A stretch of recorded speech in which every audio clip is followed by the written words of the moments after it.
नमस्कार स्टूडेंट्स, कैसे आप सब लोग। उम्मीद करता हूं कि बढ़िया होंगे और इस कड़कड़ाती सर्दी में भी आप अपनी रजाई ओढ़कर बढ़िया प्रैक्टिस कर रहे होंगे। और प्रैक्टिस प्रैक्टिस करते रहना, क्योंकि किसी भी टॉपिक को पढ़ने के बाद उस टॉपिक की प्रैक्टिस और ज्यादा से ज्यादा क्वेश्चन लगाना बहुत ज्यादा जरूरी है। सिर्फ ये मत सोचना कि मैंने जो टॉपिक पढ़ाया है या आपने जो टॉपिक पढ़ा है किसी भी ओवरऑल किसी भी सब्जेक्ट का और टॉपिक पढ़कर ही आपका सब कुछ हो जाएगा, ऐसा मत सोचना। जब आपने टॉपिक पढ़ा है तो उस टॉपिक के साथ में सबसे पहला काम करना है कि टॉपिक सीखने के बाद में प्रैक्टिस करना। और प्रैक्टिस में कम से कम आप सोचोगे मैं 100-200 क्वेश्चन बोलने वाला हूं, नहीं, कम से कम 1000 क्वेश्चन तो लगाइए। ये तो कम से कम है। और फिर इससे ज्यादा भी आप पर होते हैं तो आप इससे भी ज्यादा कर लीजिए, कोई दिक्कत नहीं है। तो ऐसे स्टूडेंट जो लगातार मुझे यूट्यूब पर सपोर्ट कर रहे हैं उनका बहुत बहुत धन्यवाद। और ऐसे स्टूडेंट जो न्यू है, जिनको इंग्लिश पढ़ने में कहीं ना कहीं दिक्कत आती है या समझने में कहीं परेशानी आती है, ग्रामीण से हैं या इसके अलावा इंग्लिश नहीं सीखे, इंग्लिश उन्हें बेकार सब्जेक्ट लगता है, तो वो यकीन रखें इंग्लिश बहुत अच्छा सब्जेक्ट है। एक्चुअल में क्या है, इंग्लिश ग्रामर अलग होता है और थोड़ा सा लैंग्वेज के हिसाब से अलग होता है। जब हम दोनों को कंबाइन पढ़ते हैं, दोनों को कंबाइन समझने की कोशिश करते हैं, तो वो फिर दिक्कत देता है। और ये आप समझ सकते हो, क्योंकि जैसे ही आप थोड़ी बहुत ग्रामर सीखते हो आपको लगता है कि स्पीकिंग आना चाहिए, और जब स्पीकिंग सीखते हो तो कहते हैं इसको ग्रामर नहीं आती, इसको स्पीकिंग कैसे आती है। तो ये सारी चीजें हैं, बहरहाल ये अपने टॉपिक की बात नहीं, लेकिन मैं आपको समझा रहा हूँ इसलिए क्योंकि इंग्लिश बहुत अच्छा सब्जेक्ट है। अगर आप मन लगाकर और बहुत अच्छे से सीखोगे तो सीख जाओगे, कोई दिक्कत नहीं है। ठीक है, चलिए। लगातार मैं आपको नरेशन पढ़ा रहा हूँ और नरेशन क्वेश्चन कराते कराते अब मैं आपको आज की जो क्लास है वो मैराथन क्लास है। लगभग इसमें जो क्वेश्चन होंगे वो ज्यादा से ज्यादा क्वेश्चन होंगे और ज्यादा वेरिएशन से क्वेश्चंस होंगे। तो आप लोग केवल इतना काम है कि आप लोग मुझे सपोर्ट करते रहिए। चलिए, सबसे पहले अगर अपन नरेशन को देखें तो नरेशन को समझेंगे। देखें, नरेशन में अगर अपन बात करें तो जैसे मैंने लिखा नरेशन, तो नरेशन को अपन कितने भागों में बांटेंगे? दो भागों में। ये लिखा अपन ने नरेशन को दो भागों में। एक होता है बेटा डायरेक्ट और दूसरा होता है इनडायरेक्ट। डायरेक्ट और इनडायरेक्ट। जैसे आपने एक टॉपिक पढ़ा होगा पैसिव वॉइस, तो वॉइस में अपन क्या देखते हैं, एक होता है एक्टिव और एक होता है पैसिव। वैसे ही अगर नरेशन में बात करें तो नरेशन के दो भाग होते हैं, डायरेक्ट और इनडायरेक्ट। फिर यहाँ पर अगर अपन डायरेक्ट और डायरेक्ट में बात करें तो डायरेक्ट के दो भाग होते हैं, एक होता है आरबी कॉमा इनवर्टेड कॉमा और एक होता है RS comma inverted comma close. इन दोनों सेंटेंस को जब अपन बना लेते हैं तो वो आंसर देता है हमें इनडायरेक्ट का। किसका देता है? इनडायरेक्ट का। यानी कैसे भी करके हमें आर भी और आर एस का जो सेंटेंस दिया है उसको हमें एक करना, उसको हमें बनाना है। और जैसे अपन आर बी और आर एस को बना लेते हैं, एक कर देते हैं, तो आंसर हमारे पास क्या बन जाता है? इनडायरेक्ट का। यानी इनडायरेक्ट बनाने के लिए हमें आर बी और आर एस को एक करना है, पर आर बी और आर एस को एक करना इतना आसान नहीं होता। जब अपन इनडायरेक्ट बनाएंगे तो आरबीआरएस को एक करेंगे तो उसके लिए कई सारे रूल्स लगते हैं और उन रूल्स के बारे में हमें अच्छे तरीके से जानकारी होना चाहिए, फिर उनको अप्लाई करना आना चाहिए। और जब अपन उनको अप्लाई करते हैं फिर जाकर एक सेंटेंस बनेगा, वो कहलाएगा हमारे लिए इनडायरेक्ट। बहरहाल एग्जाम में कैसे करेंगे इस चीज को समझना। सबसे पहले अगर अपन देखें तो ये लिखा मैंने डायरेक्ट, एग्जाम में लिखा, ये लिखा अपन ने डायरेक्ट और ये इनडायरेक्ट। जब आप एग्जाम में करोगे तो एग्जाम में करने का तरीका अलग होता है। अगर आपको डायरेक्ट में कोई भी टेंस प्रेजेंट में दिया हुआ है तो हमेशा याद रखना इनडायरेक्ट जब अपन बनाते हैं तो उसे अपन किस में चेंज कर देते हैं? पास्ट में। कोई भी चीज हो प्रेजेंट का पास्ट में चेंज करेंगे। जैसे मैंने यहाँ पर लिखा वर्ब की फर्स्ट फॉर्म प्लस एस या ईएस, तो ये किस में चेंज हो जाएगा? सेकंड फॉर्म में।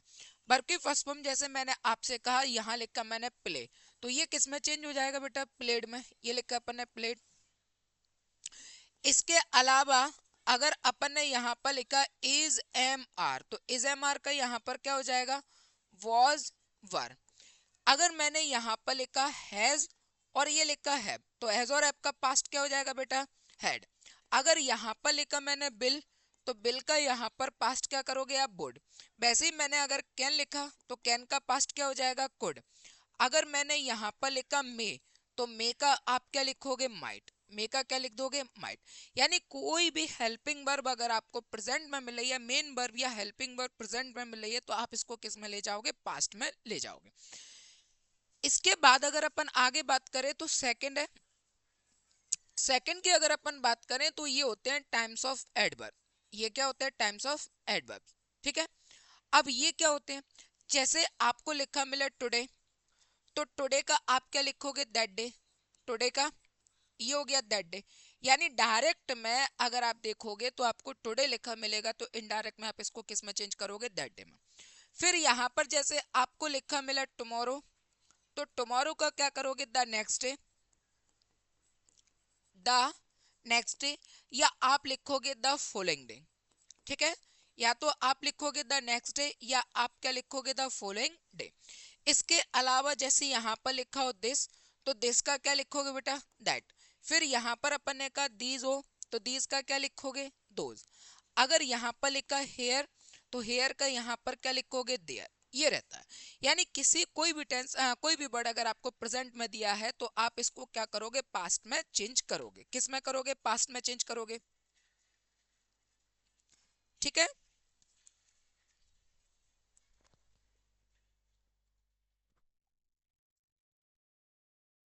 इसको किस में चेंज करोगे, पास्ट में।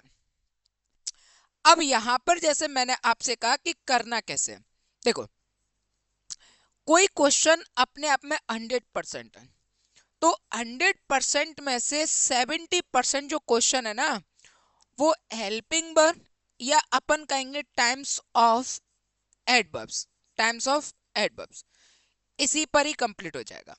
और बचा कितना, केवल 30%। 30% की अगर अपन बात करें तो अपन कहेंगे कि ये अदर्स पे कंप्लीट होगा। कैसे होगा, अदर्स पे। आपको कोई भी क्वेश्चन दिया है और वो क्वेश्चन अपने आप में 100% है, आप सबसे पहले देखोगे तो क्वेश्चन में आप हेल्पिंग वर्ब या टाइम ऑफ एडवर्ब पे जाओगे। आपने देखा कि अगर डायरेक्ट में कैन दिया हुआ है तो आपको जो 4 ऑप्शन मिलेंगे उन 4 ऑप्शन में आपको कैन का कोड ढूंढना है। अगर 4 में से आप देखोगे कितने ऑप्शन में कैन का कोड हो रहा है, अगर एक में ही हो रहा है तो फिर आंसर हो जाएगा। मान के चलो कि कैन का कोड 3 ऑप्शन में हो रहा है, 3 या 4 में हो रहा है, तो आप कोई और दूसरा कीवर्ड पकड़ोगे। फिर आप देखोगे कि 4 के अलावा कोई ना कोई दूसरा कीवर्ड पकड़ोगे, उससे हमें 3 ऑप्शन मिल रहा है तो फिर कोई और कीवर्ड पकड़ोगे। आपने देखा कि 2 कीवर्ड हो गए, अब तीसरा कीवर्ड पकड़ा तब जाकर हमारा आंसर आया, फिर दोनों में मैच किया। तो कहने का मतलब ये 70 और 30% क्या काम करेगा, 70% का मतलब ये है कि क्वेश्चन देखते ही बन जाएगा और 30% में आपको थोड़ी सी मेहनत करा लेगा। पर ऐसा नहीं है कि 70% और 30% में रूल्स चेंज हो जाएंगे, रूल्स चेंज नहीं होंगे। रूल्स वही रहेंगे जो 70% में यूज होंगे और यहाँ पर 30% में भी वही रहेंगे। फर्क केवल इतना आएगा कि 70% में हमारा आंसर हल फिक जाएगा और 30% में अपन देखेंगे तो थोड़ी सी मेहनत करा लेगा। रूल्स वगैरह सब कुछ वही का वही रहेगा। अब आपका काम क्या है, आपका काम है इस सबको नोट डाउन कर लेना। ठीक है, तो जैसे ही आप पेन और रजिस्टर लेकर बैठे हो तो इसको क्या कर लेना, नोट डाउन। ठीक है, रिटर्न कर लेना इसको। ये छोटी छोटी सी जो इंफॉर्मेशन है ये आपके क्वेश्चन जो है ना, उस क्वेश्चन जो होगा उसका आंसर लाने में आपकी मदद करेंगे, बहुत जल्दी मदद करेंगे, बहुत जल्दी। चलिए क्वेश्चन देखा है अपन। पहला क्वेश्चन अगर अपन देखें तो लिखा है do you want some more sweets, question mark, ask my friend. कोई बात नहीं, तो यहाँ पर आस्क्ड माय फ्रेंड, इसकी अगर अपन बात करें तो आस्क्ड माय फ्रेंड जो लिखा हुआ है ये अपने आप में क्या हो गया हमारे लिए, ये हो गया आर भी, और पहला जो भाग लिखा हुआ है ये क्या हो गया, आर एस। अब एक बात समझना, अगर आपको यहाँ पर डायरेक्ट दिया हुआ है तो डायरेक्ट में क्या होगा कि आपको एक मिलता है R B comma inverted comma, दूसरा मिलता है R S comma inverted comma close. तो ये यहाँ पर इंटरचेंज हो जाएगा। ये क्या हो सकता है, इंटरचेंज। इंटरचेंज मतलब कि यहाँ पर आर एस हो सकता है और यहाँ पर आर बी हो सकता है, इससे कोई लेना देना नहीं है, हो सकता है। लेकिन जब आप यहाँ पर इनडायरेक्ट बनाओगे आंसर, क्वेश्चन क्या बनाओगे, इनडायरेक्ट, तो इनडायरेक्ट बनाओगे तो हमेशा ध्यान रखना आर बी होता है और आर एस होता है। ठीक है, यानी यहाँ पर अगर अपन देखेंगे तो आरबी को आरबी की जगह पर ही रखते हैं और आरएस को आरएस की जगह पर ही रखते हैं।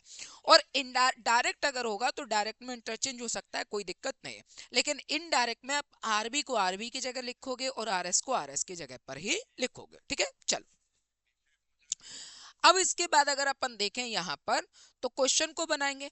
तो ये जैसे ये क्वेश्चन लिखा हुआ है तो ये वाला कौन सा भाग हो गया अपने लिए, ये कहलाएगा अपने लिए आर एस का, और ये वाला भाग कौन सा कहलाएगा, आरबी का। ये कौन सा कहलाएगा, आरबी का। आप कहो तो इंटरचेंज करके लिख लेना, और नहीं है तो सबसे पहली बात समझ लेना, इतना टाइम नहीं होता।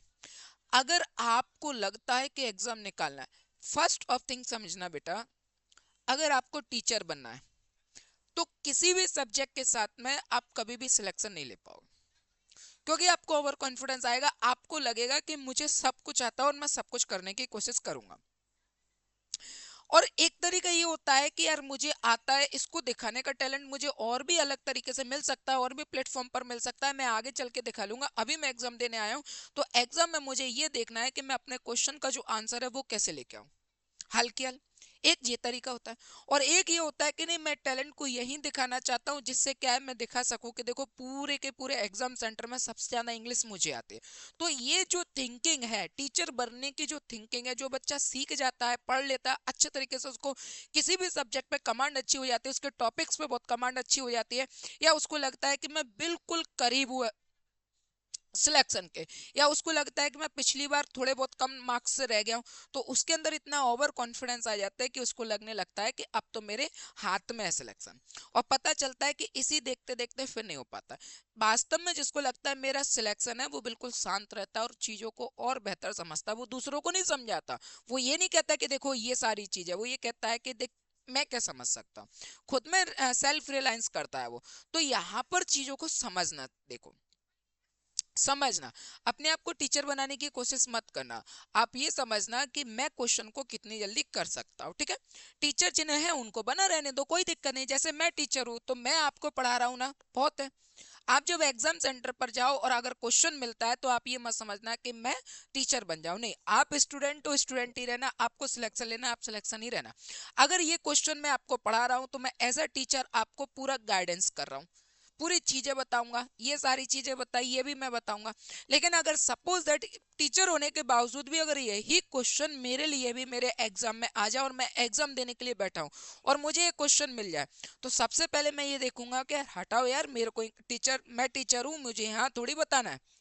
बाकी सब तो जान ही रहे कि मैं टीचर हूँ, पढ़ा रहा हूँ, वो भी सबको पता है। तो मैं सबसे पहले ये देखूंगा कि ये जो क्वेश्चन लिखा है इसका आंसर क्या होगा, और मैं मुश्किल से इसमें ये मानकर चलना 2-3 सेकंड ही लूंगा, वो मैंने देखा, ट्रिक लगाई और आंसर निकला और आगे बढ़ गया, ठीक है। क्योंकि मुझे यहाँ पर भी समय बचाना है, तो दूसरे भी सब्जेक्ट में समय जाना देना। ये आ गया। अब जो क्वेश्चन लिखा है, तो आर एस और आरबी को इंटरचेंज करके लिखने की कोई जरूरत नहीं है।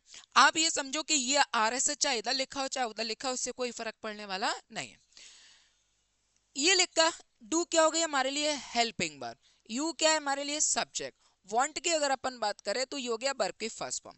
तो सबसे पहले अपन यहां देखेंगे कि अगर आपको डू और डज प्लस वर्ब की फर्स्ट फॉर्म मिल जाए, तो ये किस में चेंज होता है, वर्ब की सेकंड फॉर्म में।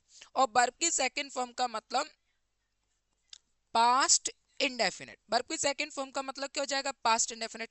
और पास्ट इंडेफिनिट कैसे बनाओगे, सब्जेक्ट प्लस वर्ब की सेकंड फॉर्म प्लस ऑब्जेक्ट, ये हो गया आपके लिए पास्ट इंडेफिनिट। आप ये देखो, अब लिखा क्या है यहाँ पर, डू यू, और ये लिखा अपन ने वांट, ठीक है। तो यहां अगर मैं सब्जेक्ट को हटा दूं तो क्या बचेगा, डू और ये वांट। तो ये हो गया अपन अपने लिए हेल्पिंग वर्ब, और ये हो गई वर्ब की फर्स्ट फॉर्म। तो इस पूरे को अपन को किस में बदल देना है, वर्ब की सेकंड फॉर्म में।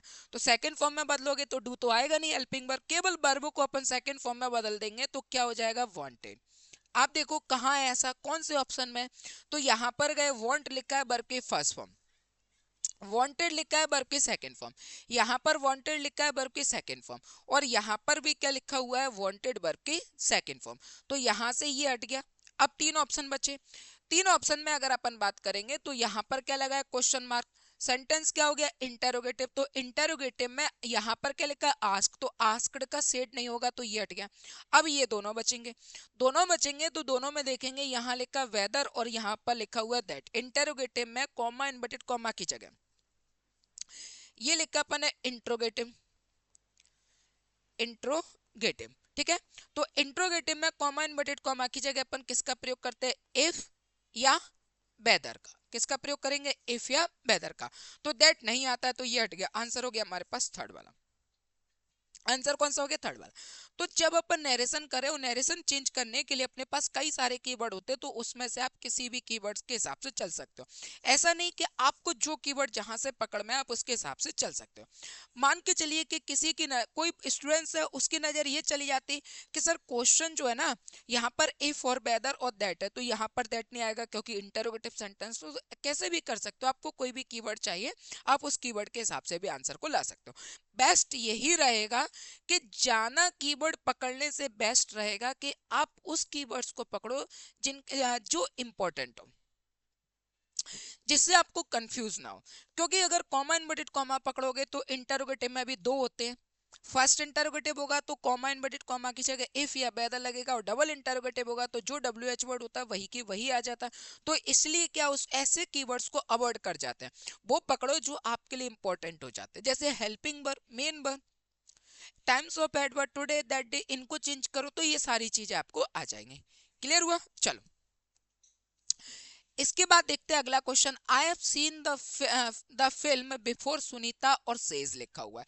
कोई बात नहीं, तो यहाँ पर क्या लिखा है? सुनीता, और ये लिखा है सेज। जैसे अपन ने सेज देखा तो ये हो गया आरबी का भाग, और यहां से अगर अपन यहाँ की बात करेंगे तो ये किसका भाग हो गया? आरएस का। कोई फर्क पड़ेगा क्या? नहीं। अब अपन देखेंगे कि अगर आपको कभी भी सेड मिलता है तो सेड का सेड रहेगा, और अगर आपको सेड टू ऑब्जेक्ट मिल जाए तो सेड टू ऑब्जेक्ट का क्या रहेगा? टोल्ड रहता है। ठीक है, ये लिखा अपन है। और इस कंडीशन में अगर आपको टेंस आता है तो टेंस क्या रहता है? चेंज। टेंस क्या करते हैं? चेंज। यानी वर्ब की फर्स्ट फॉर्म है तो उसे किस में बदल देंगे? सेकंड फॉर्म में। अगर यहाँ पर लिखा है इज एम आर, तो इज एम आर का अपन किस में चेंज कर देंगे? वॉज या वर में। ठीक है, ये हो गया। इसके बाद अगर यहाँ पर लिखा है से, तो से का से। अगर ये लिखा है सेज, तो यहाँ पर सेज। ठीक, अगर लिखा हुआ है से टू ऑब्जेक्ट तो यहाँ पर आ जाएगा टेल, और अगर यहाँ पर लिखा है सेज टू और ये लिखा ऑब्जेक्ट तो ये लिखा अपन ने टेल्स। ठीक है, ये रहता है। इस कंडीशन में अगर अपन टेंस की बात करेंगे तो टेंस क्या रहता है? No change. ये लिखा अपन ने नो चेंज, नो चेंज। अगर यहाँ पर आपको वर्ब की first form plus S I S मिलता है तो ये टेंस वर्ब की first form plus S I S में ही रहेगा। अगर आपको यहाँ इज एम आर में मिलता है तो ये टेंस किस में रहेगा? इज एम आर में ही रहेगा, चेंज नहीं करेंगे। यानी सेड और सेड टू वाली कंडीशन में टेंस चेंज होता है, और से और सेज वाली कंडीशन में से टू ऑब्जेक्ट हो या सेज टू ऑब्जेक्ट हो, इसमें टेंस चेंज नहीं होता है। और टेंस चेंज नहीं होगा तो जैसा का जैसा रहेगा। तो यहाँ पर क्या लिखा है? सेज, यानी ये टेंस चेंज नहीं होगा। यानी हैज और हैव में आया तो हैज और हैव में ही रहेगा। आप देखो हैज और हैव में कहाँ है? ये किस में हो गया? हेड में हट गया। ये हैज है, ठीक है, ये वॉज है, और ये सो क्या है? वर्ब के सेकंड फॉर्म, तो ये दोनों हट गए। आंसर हो गया सेकंड वाला। आप कहोगे सर हैज क्यों आया? टेंस वही रहेगा, सब्जेक्ट चेंज होगा। और आई को अगर अपन सुनीता से चेंज करेंगे, आई को अपन किससे चेंज करेंगे? सुनीता से, तो लड़की का नाम क्या हो जाएगा? सी, और सी के अकॉर्डिंग क्या आ जाएगा? हैज। ये रहता है। इसीलिए कहते हैं टॉपिक को मजबूत करो। आपको लगता है कि पीवाईक्यू क्वेश्चन करने से या प्रैक्टिस, जो क्वेश्चन प्रैक्टिस आप टॉपिक पढ़ के बहुत अच्छी प्रैक्टिस कर सकते हो, कोई दिक्कत नहीं है। लेकिन आपको लगता है कि बिना टॉपिक पढ़े हम अगर प्रैक्टिस करने के लिए जाओगे तो जितनी भी इंग्लिश आती होगी वो भी बेकार हो जाएगी। और जितना इंग्लिश सीखने का मन होगा ना, तो यकीन करके चलना कि आपको फिर सभी सब्जेक्ट, यहाँ तक कि अगर आपको किसी और दूसरे सब्जेक्ट में इंटरेस्ट नहीं होगा उसको भी आप इंटरेस्ट में ले आओगे, लेकिन इंग्लिश को छोड़ दोगे। किसी भी टॉपिक में, किसी भी सब्जेक्ट में हमेशा ध्यान रखना, जब तक आप उस टॉपिक को ना पढ़ ले प्रैक्टिस करने मत जाना।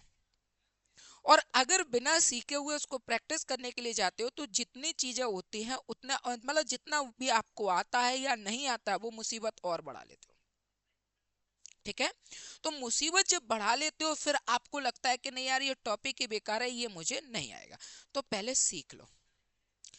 जब किसी काम को करना नहीं आता है तो नहीं करना चाहिए, पहले उस काम को करना सीख लेना चाहिए।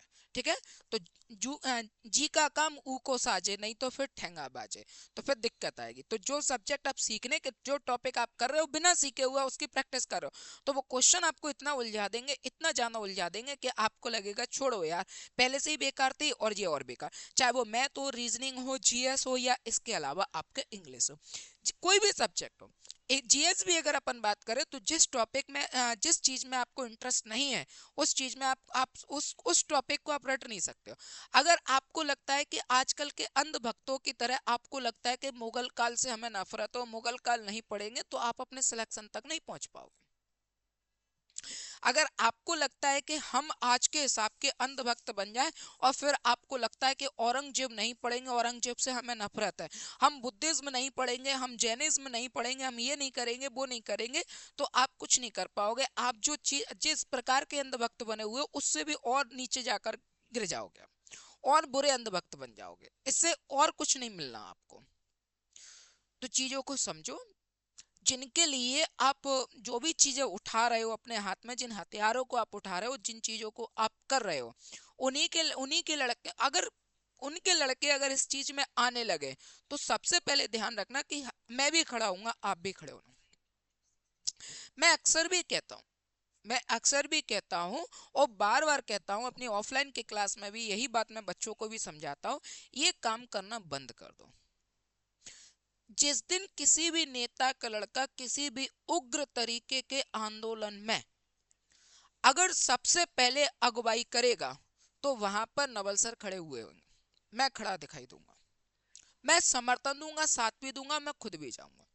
लेकिन आप देखते हो कि जितना भी इस तरीके के आंदोलन होंगे या कुछ भी होगा तो उसमें सबसे पहले गरीब का बच्चा जाता है, क्योंकि उन्हें मोहरा बनाया जाता है। तो आप इस चीज को मत करना। तो जीएस के टॉपिक से ये सारी चीजें इतनी जो भूल गई हैं उसका कारण ये है कि आज के माहौल के हिसाब से शायद कुछ लोग जैसा मैं समझता हूँ वो कट के चलते हैं, बोले इंपॉर्टेंट इंपॉर्टेंट पढ़ो। तो मुगल काल आ गया तो उन्हें इस तरीके से जो चीजें सिखाई जा रही हैं कि नहीं हम नहीं पढ़ेंगे, हम नहीं करेंगे, ये मुगल काल आ गया यार, ये चीजें आ गई, हम इसको अवॉइड करेंगे, तो जॉब भी नहीं लगना बेटा।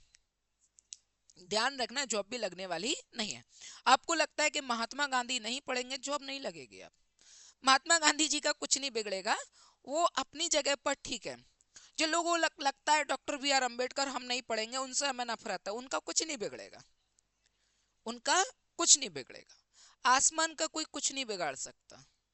और जितने भी महापुरुष है वो सब आसमान में बढ़िया अपने बैठे हुए हैं, सब तुम्हें देख रहे हैं, उनका तुम कुछ नहीं कर पाओगे।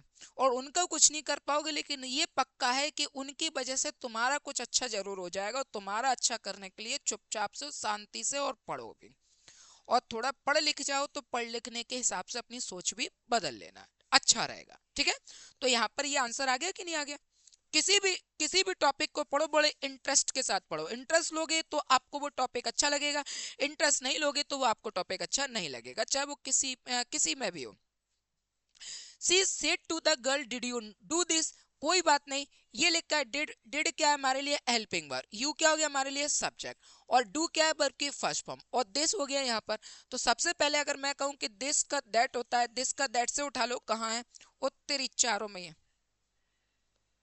कोई मतलब नहीं।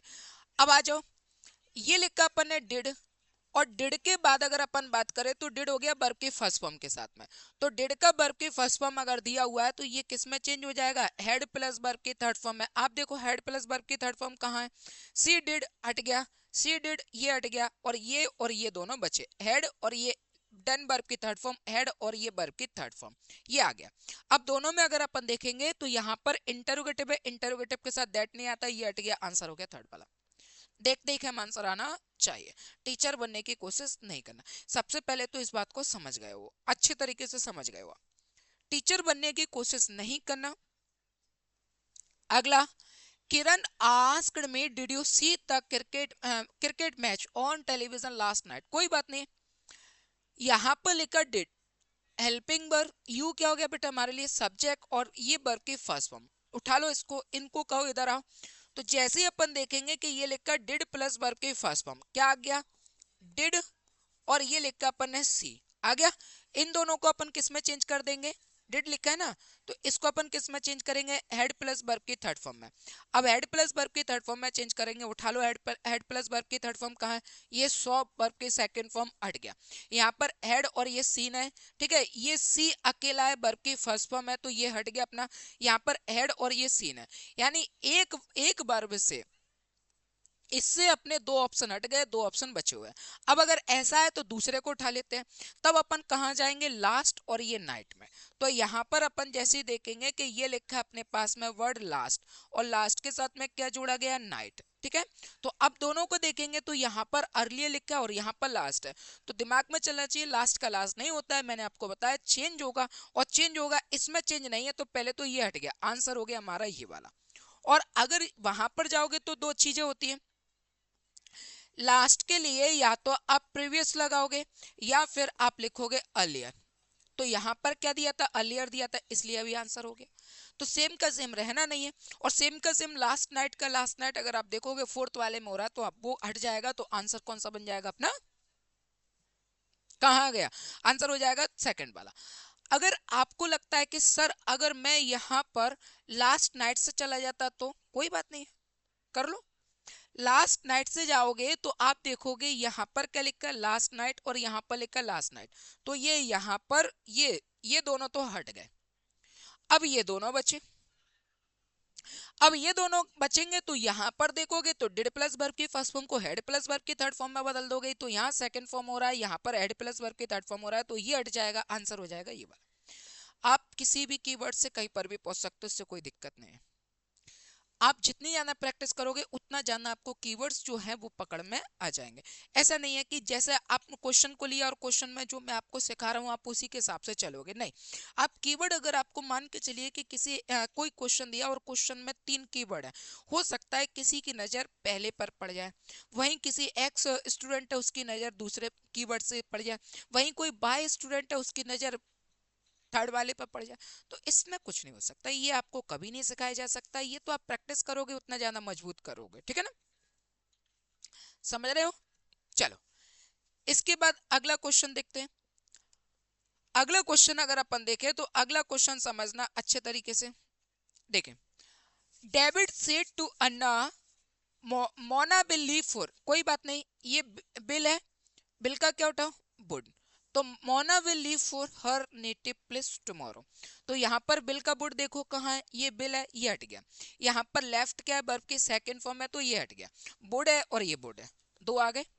अब जैसे ही अपन ने यहाँ पर देखा, पहला वर्ड क्या देखा अपन ने, बिल, ये लिखा अपन ने बिल। तो बिल का अपन ने किस में चेंज किया, वुड में, ये आ गया वुड। अब अपन दूसरा कीवर्ड उठाएंगे टुमारो। तो आपको पता है कि जैसे अपन ने टुमारो को उठाया तो इसका क्या होता है, द नेक्स्ट डे। आप देखो द नेक्स्ट डे कहाँ है दोनों में, ये दोनों तो हट गए, तो ये टुमारो का टुमारो है और ये द नेक्स्ट डे है, तो ये वाला हट गया, आंसर हो गया ये वाला। कोई बच्चा अगर ऐसा है जिसको लगता है कि नहीं सर वो इससे पहले गया, तो वो क्या देखेगा कि टुमारो और टुमारो का द नेक्स्ट डे होता है, ठीक है। तो यहाँ पर वो क्या करेगा, ये वाला हटा देता आंसर, और यहाँ पर ये वाला हटा देता। फिर वो किस में देखता, सेकंड में देखता और फोर वाले में देखता, सेकंड और फोर में मैच करता, तो दोनों में मिलाता, तो देखता यहाँ पर क्या है कि ये लेफ्ट है और यहाँ पर बोर्ड है, तो आंसर आ जाता फोर्थ वाला। तो किसी भी एक कीवर्ड से आप कहीं पर भी पहुंच सकते हो, कोई दिक्कत नहीं है। चले आगे बढ़े। अगला देखो, I said to him why are you working so hard, कोई बात नहीं है, इज एम आर है, इज एम आर का सबसे पहले आप किस में चेंज करोगे, वॉज और वर में। आप देखो ही वॉज और हैड बीन, और ये हैड बीन, तो यहाँ पर ये हैड बीन और ये हैड बीन दोनों हटा दो। अब क्या बचा हमारे पास, केवल ये दोनों। इंटरोगेटिव है ना, आस्क हिम व्हाई, और ही वॉज और ये वॉज। देखो वाई के बाद ही क्या हो गया हमारे लिए, सब्जेक्ट। वॉज क्या हो गई बेटा, हेल्पिंग वर्ब, और यहाँ पर इसकी बात करें तो ये हो गई हेल्पिंग वर्ब और ये हो गया हमारे लिए सब्जेक्ट, ठीक है। अब दोनों में से कोई एक हमारा आंसर होगा, समझना। अगर आपको क्वेश्चन इंट्रोगेटिव दिया हुआ है यानी इंटरोगेटिव दिया हुआ है, तो इंटरोगेटिव सेंटेंस को जब अपन इनडायरेक्ट बनाते हैं, क्या बनाते हैं, इनडायरेक्ट। ये लिखा अपन ने डायरेक्ट, ये आ गया अपने पास डायरेक्ट। डायरेक्ट से जब इनडायरेक्ट बनाते हो और इंटरोगेटिव सेंटेंस हो, ये लिखा अपन ने इनडायरेक्ट, ठीक है। तो हमेशा याद रखना ये सेंटेंस अपन कैसा बनाते हैं, सिंपल। और सिंपल अगर अपन बनाएंगे तो सबसे पहले सब्जेक्ट, फिर हेल्पिंग वर्ब और फिर वर्ब, और इसके बाद में अपन लिखते हैं ऑब्जेक्ट, क्या लिखेंगे, ऑब्जेक्ट। ये हो गई स्ट्रक्चर की बात। अब दूसरी बात समझना, जिस सेंटेंस में हेल्पिंग वर्ब पहले हो और सब्जेक्ट बाद में हो, समझ जाना ये क्या हो गया हमारे लिए, इंट्रोगेटिव। और जिसमें हमारे पास सब्जेक्ट पहले हो और फिर हमारे पास क्या हो, हेल्पिंग वर्ब हो। पहले क्या हो, सब्जेक्ट, ये लिखा अपन ने पहले सब्जेक्ट, फिर यहाँ पर क्या हो, हेल्पिंग वर्ब। समझ जाना ये सेंटेंस क्या हो गया हमारे लिए, सिंपल हो गया। तो आप देख लो सिंपल कहाँ है, सिंपल में हमें क्या चाहिए, पहले सब्जेक्ट चाहिए। तो सब्जेक्ट कहाँ है, ये आएगा, और फिर हेल्पिंग वर्ब है। तो इसका मतलब आंसर हो गया हमारा फर्स्ट वाला, और ये सेकंड वाला हमारा ऑप्शन खत्म। अगर इन दोनों चीजों में भी देखोगे ना, तो अगर आपने खूब प्रैक्टिस की, कम से कम 1000 क्वेश्चन, तो आप ये मानकर चलना मिनिमम है, मैक्सिमम की कोई सीमा नहीं है, मिनिमम है। और मिनिमम क्वेश्चन अगर आप 1000 कर रहे हो, 1000 क्वेश्चन कर रहे हो, तो ये जो छोटी पूरी चीजें ना, जो समझ है, ये तो हाल के हाल होते हैं। सबसे अच्छा प्रैक्टिस का सबसे अच्छी चीज समझना कि क्रिकेटर होते कितना मैच खेलते हैं, क्या क्या करते हैं, उसके बावजूद भी अपने नेट प्रैक्टिस करते गए। रणजी खेलते हैं, स्टेट खेलते हैं, नेशनल लेवल पर खेलते हैं, टेस्ट खेलते हैं, वनडे खेलते हैं, T20 खेलते हैं, उसके बावजूद भी प्रैक्टिस करते हैं। जब वो इतना खेलने के बाद भी प्रैक्टिस करते हो, तो अपन स्टूडेंट एज ए स्टूडेंट होकर अपन जिस टॉपिक को पढ़े उस टॉपिक पे क्यों ना करें। उनको लगता है कि इतना खेलने के बाद भी अगर मैं बार बार इस बॉल पर आउट हो रहा हूँ, तो वो उसी बॉल की प्रैक्टिस जाकर जाना करते हैं। और जितनी ज्यादा प्रैक्टिस करते हैं, फिर अगर उसी तरीके की बॉल वो आई, तो प्रैक्टिस में वो जो उसको डिफेंड करना सीखते हैं, उसी हिसाब से वो मैदान पर खेल देते हैं। तो जब आप किसी टॉपिक को सीख गए और फिर किसी क्वेश्चन को कर रहे हैं और वो क्वेश्चन नहीं आया, तो आप कोशिश करो किस तरीके के क्वेश्चन में और ढूंढो और उसमें समझो कि यार ये मेरे से क्यों नहीं बनना है। और नहीं बनना है तो जैसे वो लोग होते प्रैक्टिस करते और अपने आप को निखार के बाहर लेके आते, वैसे आप लेकर, आप पर नहीं बनता है तो जैसे वो कोच से पूछते, वैसे आप अपने टीचर से पूछो, कोई दिक्कत नहीं है। पर प्रैक्टिस आपको ही करना पड़ेगी, ये ध्यान रखो, क्योंकि सिलेक्शन आपका होगा, टीचर का नहीं होगा। टीचर कराने के लिए आपकी मेहनत कर सकता है, लेकिन सिलेक्शन हर हाल में आपका ही होगा। तो सिलेक्शन अगर आपका ही होगा, तो आपको ही मेहनत करना है। तो हम केवल केवल सिंपल सी बात समझना, हम केवल क्या है, हम मार्गदाता, मुक्तिदाता नहीं है। हम आपको मार्ग दे सकते हैं, हम आपको मुक्ति नहीं दे सकते। हम केवल और केवल पढ़ा सकते हैं, आपको सिलेक्शन नहीं दे सकते। आपको पढ़ना होगा और प्रैक्टिस करनी होगी, और खूब पढ़ने के बाद, प्रैक्टिस करने के बाद जो आपको लगेगा कि नहीं यार अब सिलेक्शन मुझे लेना है, तो हर हाल में सिलेक्शन आप ही लोगे। ना तो हम पेपर देने जाएं, ना हमें पेपर देने जाए, ना हम पेपर बनाते हो, ना आप हमारे फेवरेट हो के हम घर पे बैठे हैं, सो हमें तुम अच्छे लग रहे हो तो तुम्हें हम सिलेक्ट कर दे, तो ऐसा हो कछू ना। सीधी सीधी सी बात समझना कि जो आयोग है, वो आयोग आपसे पेपर करा रहा है, उसके लिए सभी स्टूडेंट, सभी कैंडिडेट, सभी बच्चे एक समान है। जो जितने मार्क्स लेके आएगा वो उतने ऊपर जाएगा। तो जो जितने मार्क्स लेके आएगा वो उतने ऊपर जाएगा, तो उतना आपको करना है, तो उस हिसाब से आप सोचो, ठीक है, आपको करना होगा। चलो आगे बढ़े। अगला क्वेश्चन लिखा हुआ the tailor said to him bill you लिखा है, सारी चीजें छोड़ो, सबसे पहले विल का, और यहाँ पर ये वुड उठाओ। आप देखो वुड कहाँ है, पहले देखोगे बिल हट गया, ये वुड है, ये वुड है, और ये बिल है, ये हट गया। अब दोनों में देख लोगे क्या लिखा है, बाय टुमारो इवनिंग। टुमारो का क्या हो जाएगा, नेक्स्ट इवनिंग। आप उठाइए नेक्स्ट इवनिंग कहाँ है, ठीक है। तो ये लिखा है नेक्स्ट इवनिंग, और ये भी लिखा है क्या नेक्स्ट इवनिंग, अरे अच्छा ठीक है, कोई बात नहीं। यहाँ पर नेक्स्ट इवनिंग है, और यहाँ पर भी क्या नेक्स्ट इवनिंग। अब देखेंगे अपन कुछ और। तो यहाँ पर क्या लिखा है, दैट, और यहाँ पर क्या लिखा है, इफ। तो मैंने आपको बताया ना कि इंटरोगेटिव में अगर कॉमा इन्वर्टेड कॉमा देखा जाए, तो इफ या वेदर आता है, उसके साथ में दैट का यूज नहीं करते। तो ये हट गया, आंसर हो गया हमारा यहाँ पर थर्ड वाला, ठीक है। इसके बाद देखो अगला question, he said to me I have often told you not to play with fire. अब ये लिखा है हैव, तो हैव का यहाँ पर क्या कर दोगे, हेड। आप उठाओ हेड कहाँ है, यहाँ पर लिखा हैज, ये हट गया, ये हेड है। और यहाँ पर तो बर भी नहीं है, तो ये हट गया। और यहाँ पर भी ऐसा कुछ भी नहीं है, डायरेक्ट ही है, तो ये ऑफन हो गया, टोल्ड हट गया। आंसर हो गया केवल थर्ड, सेकंड वाला। सिर्फ एक कीवर्ड ने हमारा आंसर दिया, जबकि क्वेश्चन इतना बड़ा लिखा हुआ है।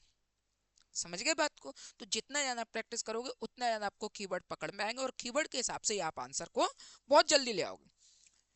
मतलब ये नहीं है, मतलब इस बात से नहीं है कि आपको टॉपिक आता है, मतलब इस बात से होना चाहिए कि आप आंसर कितनी जल्दी लेके आ रहे हो। मतलब इस बात से नहीं है कि आपको टीचर बनना है, आपको सबको दिखाना है। मतलब इस बात से होना चाहिए कि आप अपने एग्जाम सेंटर पर सबसे पहले आप कितनी जल्दी और कितने अच्छे से आप कॉन्फिडेंट होकर आप अपना एग्जाम दे रहे हो, और कितना आपको अपने आप पर विश्वास है। तो क्वेश्चन समय बचाओ, दूसरे और टॉपिक में भी लगाना है, सब्जेक्ट में भी लगाना है। जैसे मैथ है, मैथ में भी आपको लगाना है। तो कहीं ना कहीं इंग्लिश कुछ कुछ जीएस की तरह ही है, आ रहा है तो टिक लगा दो, और नहीं आ रहा है इसका कुछ नहीं है, ना गुणा ना भाग। ना कुछ भी नहीं है, पेन भी चलाने की जरूरत नहीं है इंग्लिश में। तो ये तो मेरा मानना है।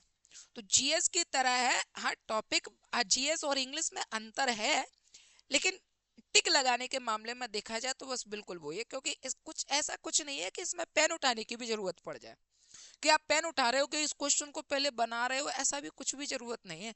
अगर जीएस का क्वेश्चन है सीधा सीधा अगर आपसे पूछा हुआ है, तो जैसे आपको चार ऑप्शन में से आंसर आ रहा है वैसे उसमें टिक लगाते हो, कोई पेन चलाने की जरूरत नहीं है, कोई हाथ पैर चलाने की जरूरत नहीं। वैसे इंग्लिश में भी कोई हाथ पैर चलाने की जरूरत नहीं है, आपको इजिली अपना आंसर पुट करना है। जैसे ये लिखा था, captain said to his man stand at ease, कुछ नहीं है, जैसे ही कैप्टन आया और वो अपने लोगों से कहेगा, तो मेरे को एक ही चीज दिमाग में आती है कि कैप्टन होगा तो वो कमांड करेगा, और नरेशन में क्या हो जाएगा, सेकंड फॉर्म कमांडेड। अर्ज्ड है नहीं करेगा, वांटेड है नहीं करेगा, टोल्ड है नहीं करेगा, हट गए, ये लिखा है कमांडेड आंसर। बात बाकी आपको और दूसरे तरीके से आंसर लाना है, और दूसरे तरीके से आंसर आप जैसे चाहो लेके आओ। आप एक 2 सेकंड में भी आंसर लेके आ सकते हो, 10 सेकंड में भी ला सकते हो, 1 मिनट में भी ला सकते हो, एक घंटे में भी लेके आ सकते हो, 1 महीने में भी लेके आ सकते हो, ऐसे कोई दिक्कत नहीं। एग्जाम कह रहा है उसके हिसाब से आपको चलना पड़ेगा आंसर, ठीक है। चलिए, इसके बाद फिर अपना question, Pawan said to me if I hear any news I will phone you, कोई बात नहीं, ठीक है। आई हियर, तो ये वर्ब की कौन सी फॉर्म है, फर्स्ट फॉर्म, सेकंड फॉर्म में बदल दो हियर, और ये विल लिखा है, बिल का सीधा सीधा यहाँ पर क्या उठा लो, वुड उठा लो, दो को पकड़ लो, दोनों को चेंज कर दो। ये यहाँ पर वर्ब की सेकंड फॉर्म हियर लिखा है, लेकिन यहाँ पर बिल लिखा है, तो ये हट गया, यानी ये आंसर नहीं होगा। ये यहाँ पर पहले वाले में बिल दे दिया, ठीक है ना, और यहाँ पर भी बिल दे दिया, तो ये भी आंसर नहीं होगा, हट गया। हेयर है, तो यहाँ हेड लिखा है, हेड के साथ में हेड वर्ब की थर्ड फॉर्म का काम करेगी, और यहाँ पर वुड लिखा है, तो हमको हेड प्लस वर्ब की थर्ड फॉर्म नहीं चाहिए, केवल सेकंड फॉर्म चाहिए, केवल क्या चाहिए, सेकंड फॉर्म, तो ये भी आंसर नहीं होगा। तो यहाँ पर देखोगे ही, और ये हियर्ड क्या हो गया, वर्ब की सेकंड फॉर्म, और ही के बाद ये लिखा है वुड, तो यहाँ पर बिल का वुड भी हो रहा है, और हियर का हियर्ड भी हो रहा है, तो आंसर क्या हो जाएगा, फोर्थ वाला। मुश्किल से कम समय में अपन को आंसर लेकर आना।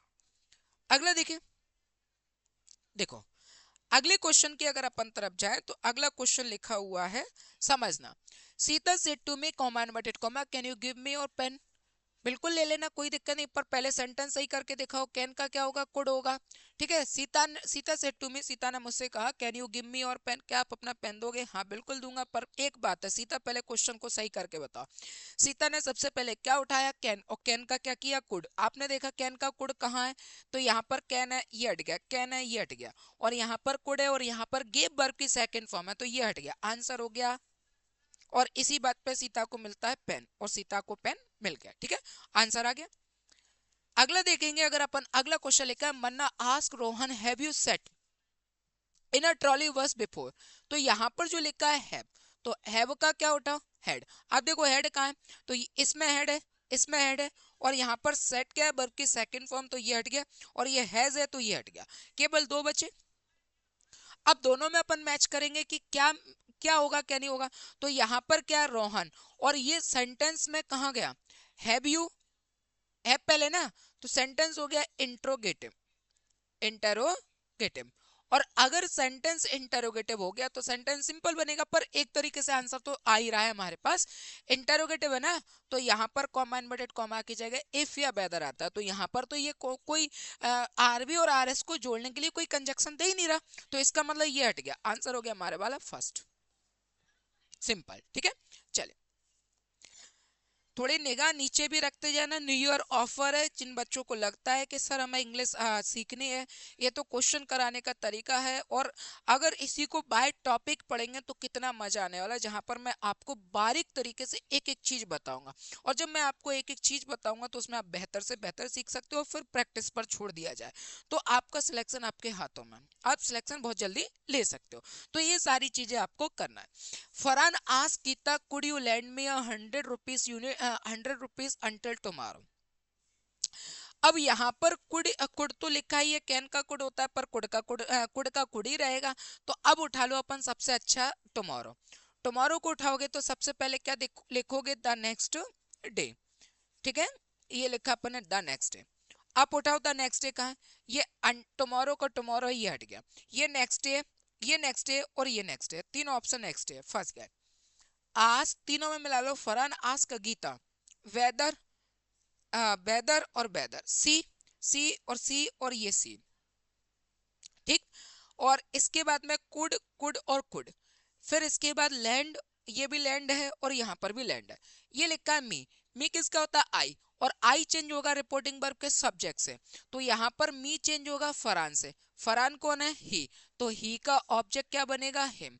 तो जैसे मी क्या है हमारे लिए ऑब्जेक्ट, वैसे ही अगर अपन यहाँ पर देखेंगे, ये लिखा अपन है आई, तो आई का ऑब्जेक्ट क्या होता है, मी। वैसे अपन देखेंगे ही, तो ही का ऑब्जेक्ट क्या होता है, हिम। तो यहां से अपन देखेंगे कौन सा कट रहा है, कौन सा बचेगा, इसमें हिम है, इसमें मी है, तो ये हट गया, इसमें मी है, ये हट गया, आंसर आ गया हमारे पास सेकंड वाला। क्लियर हुआ। रिपोर्टिंग वर्ब में अगर आपको आई और वी सब्जेक्ट मिलता है तो उसे रिपोर्टिंग सॉरी रिपोर्टेड स्पीच में अगर आपको आई और वी सब्जेक्ट मिलता है तो उसे रिपोर्टिंग वर्ब के सब्जेक्ट से चेंज करते हैं। और अगर आपको रिपोर्टिंग वर्ब में रिपोर्टेड स्पीच में यू मिल जाए तो उसे रिपोर्टिंग वर्ब के ऑब्जेक्ट से चेंज करते हैं। तो यहाँ पर क्या है, मी का आई का मी है, तो आई चेंज होगा तो उसका ऑब्जेक्ट भी चेंज होगा, पजेसिव भी चेंज होगा, पजेसिव एडजेक्टिव भी चेंज होगा, प्रोनाउन भी चेंज होगा, रिफ्लेक्सिव भी चेंज होगा। तो जैसे आई का ऑब्जेक्ट मी है ना, तो जैसे अपन आई को अगर फरहान से चेंज करते, आई को चेंज करते फरहान से तो ही मिलता, पर हम चेंज किसको कर रहे हैं, आई के ऑब्जेक्ट को। आई का ऑब्जेक्ट क्या है, मी, तो वैसे ही का ऑब्जेक्ट क्या आ जाएगा हमारे लिए, हिम। तो आंसर होगा हिम में। और हिम में केवल पहला वाला तो हट गया था, हिम में अगर अपन देखेंगे तो तीन दिए हुए थे, तीन में केवल एक ही जगह आ रहा, तो आंसर हमारा कौन सा हो गया था, सेकंड वाला। ठीक है, चलो। तो जिनको भी न्यू ईयर ऑफर है, कोर्स फीस केवल 799 है, 999 की जगह पर केवल 799 है। जिनको भी अगर लगता है कि सर इंग्लिश हमें बिल्कुल जीरो लेवल से सीखना है, तो वो एप्लीकेशन डाउनलोड कर सकते हैं the Naval sir group of education की, और वहां पर पेड कोर्स में जुड़कर अपनी क्लास को ज्वाइन कर सकते हो और अच्छा पढ़ सकते हो और आगे भी बढ़ सकते हो। Jagdish Seth comma inverted comma be passed by a beautiful lake when we went on a trip to Goa। ये लिखा है पास्ट वर्ब की सेकंड फॉर्म। अब हमें पता है कि वर्ब की सेकंड फॉर्म किस में चेंज हो जाएगा, वर्ब की थर्ड फॉर्म में। यानी आपको क्या ढूंढना है, हेड, और ये लिखा अपन है पास्ट। अब ढूंढो कहाँ है हेड पास्ट, ये पास्ट वर्ब की सेकंड फॉर्म है तो ये हट गया, ये हेड और ये पास्ट, ये हेड और ये पास्ट, और यहाँ पर ये दे और दे के बाद वर्ब की सेकंड फॉर्म डायरेक्ट है तो ये हट गया।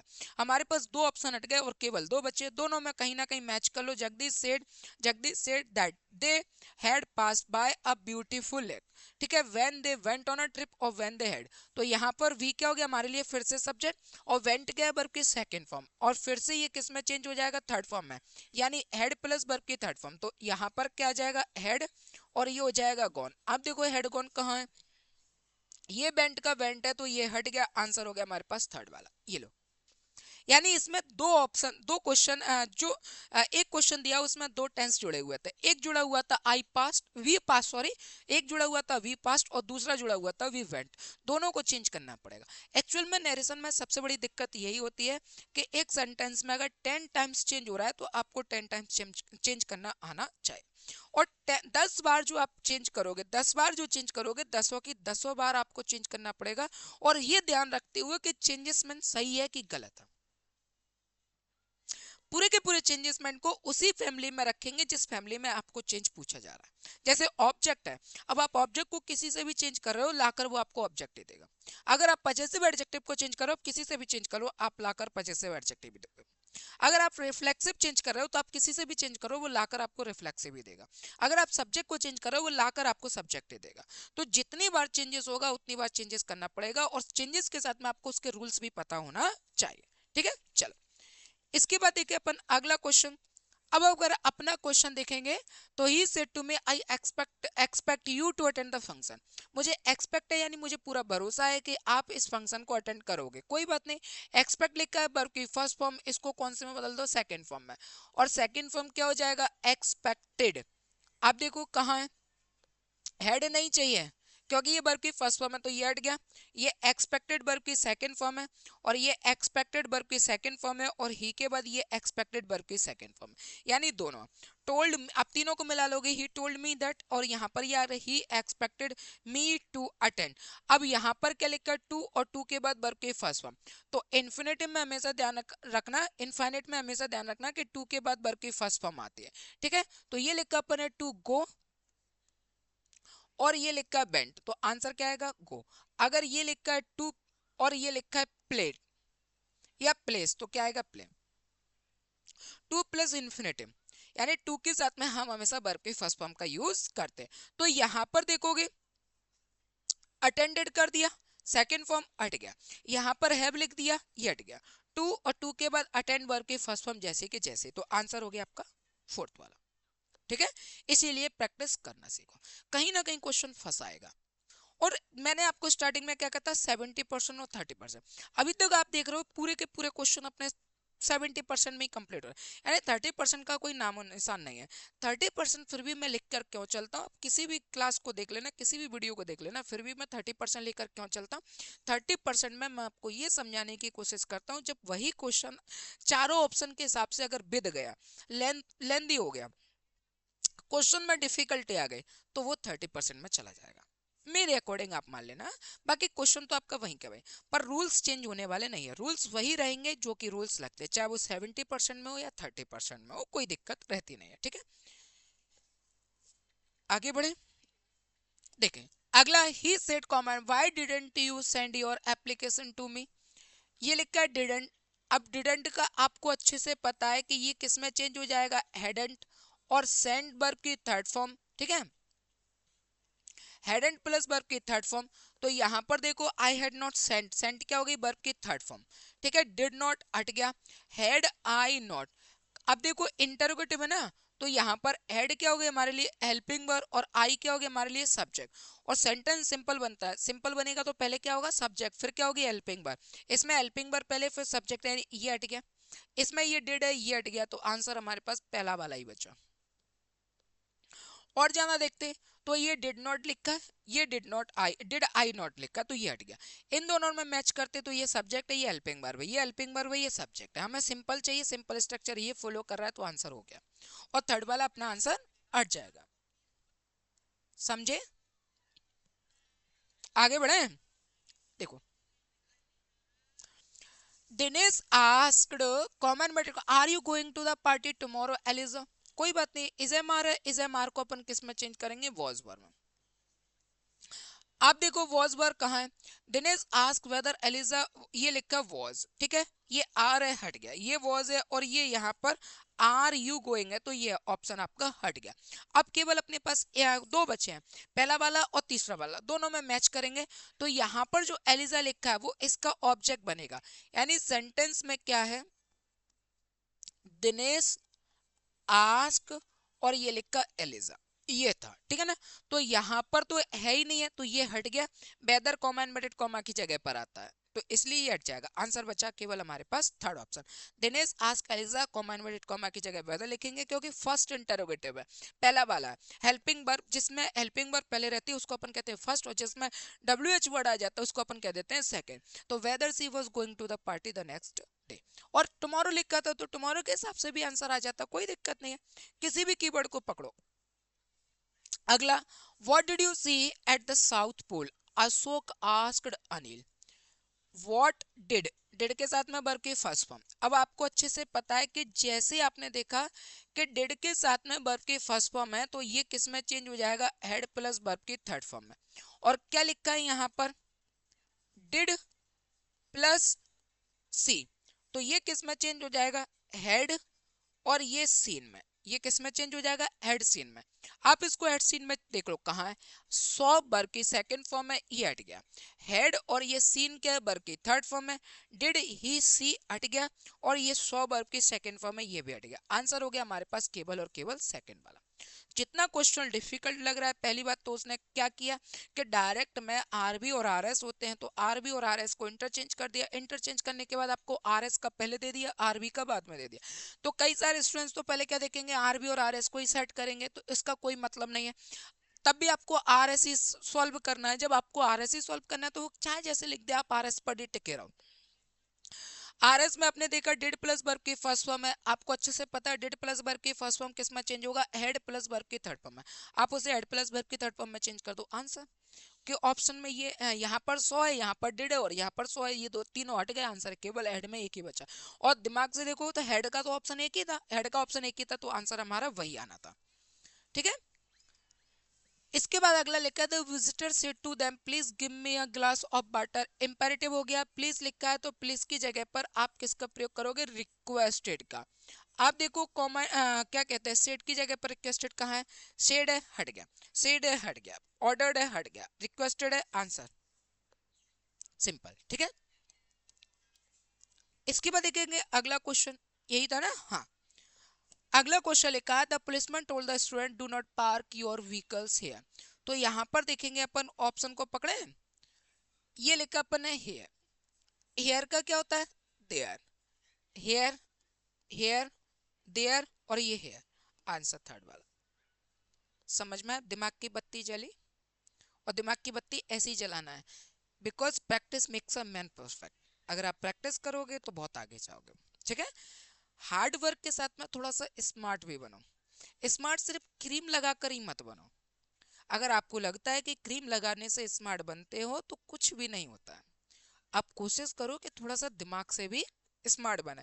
हार्ड वर्क भी करो, इंपॉर्टेंट है। हार्ड वर्क प्लस स्मार्टनेस जब दोनों को जोड़ेंगे तब इक्वल क्या आ जाएगा, सिलेक्शन या सक्सेस। तो दोनों चीजों को लेकर चलो।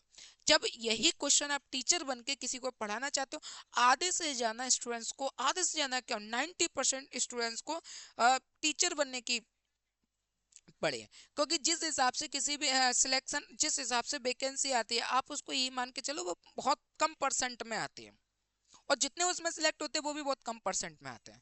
क्योंकि देश की आबादी के हिसाब से देखा जाए तो ठीक है, कोई दिक्कत नहीं है, आप उसको ज्यादा परसेंट में मान के मत चलो। तो वो चीज अगर देखा जाए तो उसमें भी आप हार्ड वर्क कर रहे हो तो न जाने कितने कर रहे होंगे, रातों में कितने जग रहे होंगे, कितने लोग लाइब्रेरी और में बैठे हुए। तो आप उस चीज को थोड़ा सा स्मार्टनेस लेके आओ। अगर यही क्वेश्चन आप क्या है टीचर बन के पढ़ा रहे हो तो टीचर बनने के हिसाब से क्वेश्चन का बढ़ा दो। और अगर वही क्वेश्चन आपको लगता है कि नहीं मुझे सिलेक्शन लेना हो, मैं सिलेक्शन के हिसाब से करूंगा, तो आंसर तो ये था। ठीक है, चलिए इसके बाद देखिए अपने the man said all the boys are playing in the street. Are है, आर को आप किस में चेंज करोगे, वॉज और वर में। आप उठाओ वॉज वर कहाँ है, ठीक है, ये हेड भी है, ये नहीं होगा। ये हेड और वर दोनों साथ में दे दिया, ये नहीं होगा। ये बॉयज प्ले वर्ब की फर्स्ट फॉर्म है, ठीक है, तो ये भी नहीं होगा। फिर कौन सा होगा, ना ना ना ना जी, तो टाइपिंग मिस्टेक हो गई इसका मतलब। ये लिखा इस वो आर, तो इसको अपन किस में ले जाएंगे, वॉज बार में। तो यहाँ हेड भी नहीं, हट गया, ये हेड यहाँ से हटा दो तो वर बचेगा, वर ठीक है। और प्ले क्या है, वर्ब की फर्स्ट फॉर्म है तो ये हट गया, और इसमें तो कुछ दी ना, आर दे रहा है, हेल्पिंग वर्ब आर है तो ये हट गया। आंसर हो जाएगा हमारा सेकंड वाला, यानी हेड एक्स्ट्रा टाइपिंग में मिस्टेक हो गई, हेड एक्स्ट्रा टाइप हो गया तो हेड को अपन हटा देंगे, आंसर हो जाएगा हमारा सेकंड वाला। अगला, she said I am sorry I did not right. तो यहां पर इस क्वेश्चन को देखेंगे ना, तो देखो सेड और आई एम सॉरी, इस क्वेश्चन को समझना। ये लिखा सेड और ये लिखा आई एम सॉरी, ठीक है, आई एम और ये लिखा सॉरी। इन दोनों की जगह एक वर्ड आया है जिसको अपन कहते हैं अपोलोजाइज्ड, ठीक है, ये लिखा अपोलोजाइज्ड, एक वर्ड आया और चारों ऑप्शन में आया। अगर मैं इसको और इसको एक कर दूं तो इसके लिए केवल और केवल क्या है, अपोलो और ये जायज, माफ करना, ठीक है, माफी मांगना, चारों में। तो इसका मतलब ये मेन को सेंटेंस बना है, ये हमारा क्या है, मेन, और ये सेंटेंस, ये हमारे पास क्या बचा, मेन सेंटेंस। तो यहां पर क्या है, डिड राइट। तो जैसे ही अपन ने देखा कि डिड और प्लस वर्ब की फर्स्ट फॉर्म है तो किस में चेंज हो जाएगा, हेड प्लस वर्ब की थर्ड फॉर्म में। तो यहां पर क्या लिखा है, डिड, और ये लिखा अपन ने राइट। तो डिड राइट का क्या हो जाएगा, हेड और ये रिटर्न। आप देखो हेड रिटर्न कहाँ है, तो ये डिड है हट गया, ये डिड है ये हट गया, ये हैज है ये हट गया, और यहाँ पर हेड और ये नॉट और रिटर्न, तो ये आ गया हेड और यहाँ पर क्या हो गई वर्ब की थर्ड फॉर्म, तो इसका मतलब आंसर फोर्थ वाला। ऐसे कुछ ऐसी चीजें आपको मिलेंगी। और एक चीज और बता दूं, जब आप पढ़ रहे होगे ना किसी भी टीचर्स पर, तब इस तरीके की चीजें नहीं सीखते हैं। ऐसी चीजें कोई भी टीचर नहीं सिखाएगा, आपको क्वेश्चन करना होगा और वो करते चले आए। एक आध परसेंट को छोड़ भी दिया जाए, एक एक्सेप्शन रूल है, अगर किसी टीचर कोई बता भी दे तो मैं कह नहीं सकता, लेकिन वो तो जाना कोशिश अपन क्या करते हैं, सेड में अटके हुए हैं, सेड टू में अटके हुए, सेंटेंस बिल्कुल सिंपल सिंपल। लेकिन प्रैक्टिस करोगे ना, तो प्रैक्टिस करोगे तब आपको ऐसी सारी चीजें मिलेंगी कि यार ये किस में चेंज हो रहा है, ये ऐसे चेंज हो रहा है, इसको ऐसे करो, इसको ऐसे ले जाओ। जैसे आपको सेड और ये आई एम सॉरी दोनों चीजें मिल गई तो हो जाएगा। बेटा प्रैक्टिस करो। All right, yes, I was wrong and you were right, he said. Was है और ये वर है। जैसे ही was है तो यहाँ पर ये किस में चेंज हो जाएगा, हेड और ये बीन में, ठीक है। और ये was वर है, किस में चेंज हो जाएगा, हेड और ये बीन में।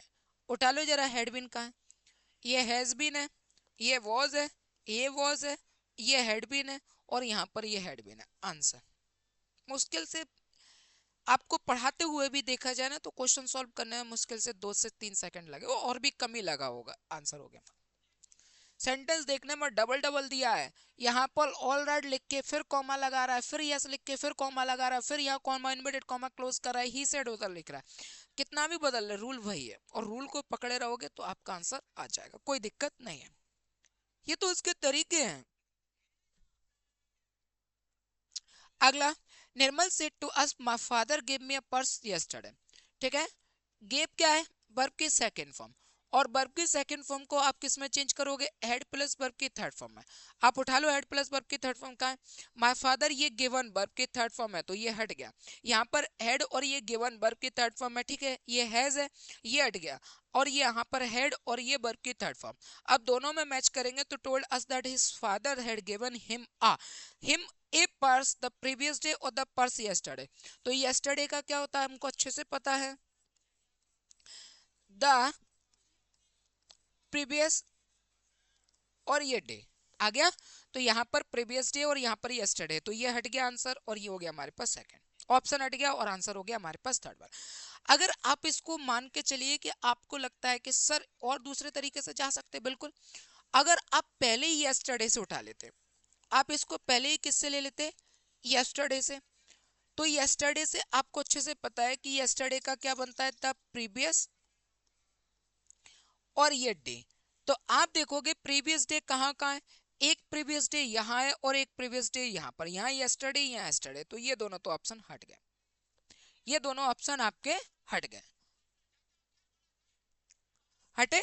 तो ये दोनों ऑप्शन हट गए। अब दोनों ऑप्शन में मैच कर लेते, तो यहाँ पर अपन को हेड प्लस वर्ब की थर्ड फॉर्म चाहिए, इसमें थर्ड फॉर्म अकेले हेड नहीं है, तो ये हट जाता आंसर, आंसर हो जाता है यहाँ पर। तो किसी भी कीवर्ड को पकड़ सकते हो, कोई दिक्कत नहीं है। आप कैसे भी जाओगे तब भी अपना आंसर ले आओगे। इसके लिए आपको टॉपिक बहुत अच्छे से पढ़ना पड़ेगा और साथ में प्रैक्टिस भी बहुत अच्छे से करना पड़ेगी।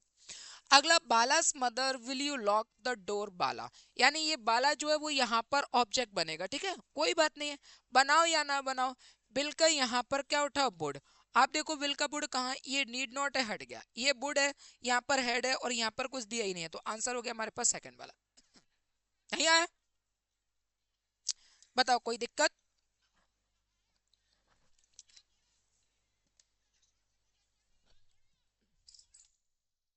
चले आगे बढ़े।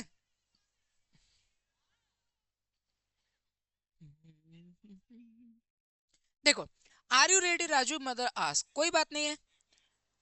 इज एम आर का क्या हो जाएगा, ये लिखा इज एम आर, और इज एम आर का आप क्या देखोगे, वॉज पर, तो आप वॉज पर उठाओ, ये बोर्ड है, ये वॉज है, ये वॉज है, ठीक है।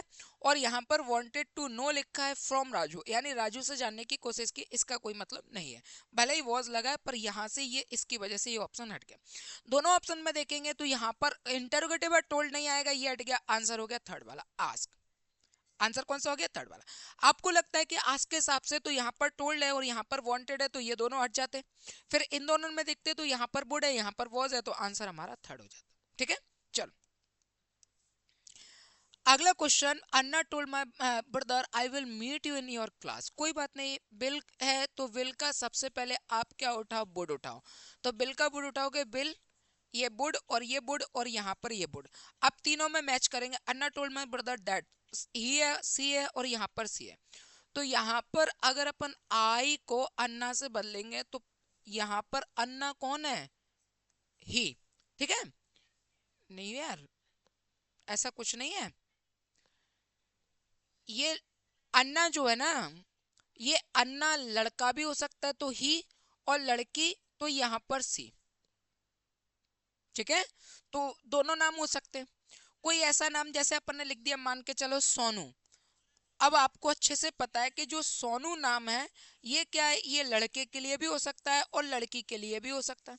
तो यहाँ पर जो नाउन है यानी जो सब्जेक्ट है वो कॉमन में आ गया। अब हम इससे नहीं कर पाएंगे तो अब और आगे जाएंगे। विल यू मीट, और ये आई विल मीट यू, तो आई को तो अपन अन्ना से बदलेंगे तो ही भी हो सकता है सी भी हो सकता है, तो इससे हमें कोई फर्क नहीं पड़ा। ठीक है, क्योंकि ई के हिसाब से एक ऑप्शन दिया और सी के हिसाब से दो ऑप्शन दिए। एक अगर दो, एक कट जाता और दो बचे होते तो फिर कहीं ना कहीं समझ में आ जाता, लेकिन ऑप्शन दो दिए और बुड तीनों में दिया है, तो कहीं ना कहीं दिक्कत है। आगे गए, ये लिखा है यू। ठीक है ना, अब ये जो यू लिखा है ये किसका काम कर रहा है, ऑब्जेक्ट का। ये किसका काम कर रहा है, ऑब्जेक्ट का। यू को अपन बदलते हैं रिपोर्टिंग वर्ब के ऑब्जेक्ट से। किससे बदलेंगे, ऑब्जेक्ट से। ब्रदर है, ब्रदर किस में हो जाएगा, ही से। तो अगर अपन ब्रदर को देखेंगे तो ब्रदर हमारे लिए क्या है, लड़का, लड़के के लिए ही लगेगा। और ही का यहाँ पर ऑब्जेक्ट क्या बनेगा, हिम। क्या बनेगा, हिम। तो आप देखो कहाँ है, हिम कहाँ है। तो इसमें तो यू का यू है, ये हट गया। अब ये हट गया, अब इन दोनों में देखेंगे यहाँ पर भी हिम है और यहाँ पर भी हिम है। ठीक है, तो अब अपन देखेंगे कि जैसे यू के साथ में यहाँ पर योर है, वैसे ही अगर अपन देखेंगे ही, तो ही के साथ क्या हो जाएगा, हिज। तो यहाँ पर क्या हिज है और यहाँ पर हर है, तो ये हट गया, आंसर हो गया हमारा थर्ड वाला। ये she would meet him in his class. ठीक है, तो यानी आई होता तो फिर माय होता। अगर आई होता और आई का अगर माय होता तो आई सब्जेक्ट जिसमें जाएगा उसके हिसाब से उसका पजेसिव चलेगा। और यहाँ पर पजेसिव केवल यू और योर से चल रहा है, आई से नहीं चल रहा है। अगर यहाँ आई होता और यहाँ पर लिखा होता माय क्लास, तो आई जिससे चेंज होगा उसका ही पजेसिव होता। अगर ही से होता तो हिज क्लास और सी से होता तो हर क्लास। लेकिन अगर अपन देखेंगे तो यहाँ पर हिम लिखा है और यहाँ पर हर लिखा है, तो ये दोनों मैच नहीं कर रहे। जैसे यू के साथ योर मैच कर रहा है ना, जैसे यू के साथ योर मैच कर रहा है, वैसे हिम और हर मैच नहीं कर रहा है। हिम की अगर अपन बात करेंगे तो हिम किसके लिए, सब्जेक्ट ही के लिए। और हर की बात करें तो हर किसके लिए, सी के लिए, तो ये नहीं कर रहा। अगर अपन यहाँ बात करेंगे तो ये किसके लिए, ही के लिए, और यहाँ बात करेंगे तो ये भी किसके लिए, ही के लिए। वैसे ही जैसे यू योर है, ही का, और हिम और हिज हो गया। समझना, ये लिखा अपन ने ही, हिम, और ये लिखा हिज। अब अपन ने लिखा यू, ऑब्जेक्ट यू और पजेसिव योर। ठीक है, तो योर के साथ, यू के साथ योर है, वैसे ही के साथ यहाँ पर क्या हो जाएगा इस। ठीक है, तो ये हो गया सब्जेक्ट। अभी ऐसे नहीं, ऐसे लिखो, देखो क्या लिखा, ही, हिम, और ये लिखा अपन ने हिज। यू, यू, और ये लिखा योर। यू के साथ योर है। एक्चुअल में यू जो होता है वो सब्जेक्ट और ऑब्जेक्ट दोनों एक जैसे लिखते हैं। ठीक है, इसीलिए मैंने पहले जो लिखा था वो हटा दिया। यू और ये यू और योर, सब्जेक्ट भी यू होता है और ऑब्जेक्ट भी यू होता है। तो यहाँ पर यू ऑब्जेक्ट है, ये किसका काम कर रहा है, ऑब्जेक्ट का। तो ये यू के साथ में योर है तो हिम और हिज, यानी यू के साथ में योर की जोड़ी मिल रही है तो हिम के साथ में हिज की जोड़ी मिल रही है। और ऐसा कौन से हो रहा है, थर्ड में, तो आंसर हो गया थर्ड। बस ये फर्क है, क्लियर हुआ। चलो आगे बढ़े।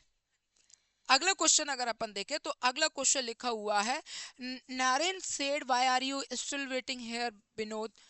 आर है, आर का क्या उठाओ, वॉज और वर। आर का क्या उठाओ, वॉज वर। तो आप देखो आर वॉज वर कहाँ है, वॉज, वॉज, और यहाँ पर तो क्या इज है और यहाँ पर फिर वर है।